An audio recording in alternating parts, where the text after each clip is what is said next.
सबसे पहले आपने चने लेने हैं। उसके बाद ये जो सफ़ेद तिल हैं, ये अल्लाह ताला की बहुत बड़ी नेमत हैं। इन तिलों का जो इस्तेमाल कर लेता है इसके बेशुमार फ़वाइद हैं। और उसके साथ मैं आपके पास लेकर आया हूँ ये चारों मगज़, ये मैंने मिक्स किए हुए हैं, ठीक है। तो चारों मगज़ आपने अलग अलग ले लेने हैं। 2-2 चम्मच आप इन तीनों चीज़ों की ले लें, चने आप ज़्यादा भी डाल सकते हैं।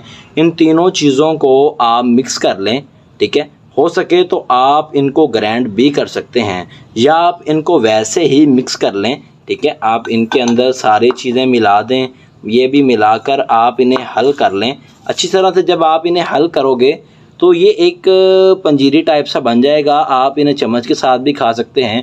अगर आप इन्हें अच्छी तरह कूट लो तो कूटने के बाद अगर आप इस्तेमाल करो तो वो एक सफ़ूफ बन जाएगा, तो आप उसे भी इस्तेमाल कर सकते हैं। आप ये खाकर ऊपर से एक गिलास दूध पी लें तो इंशाल्लाह ये काम आपने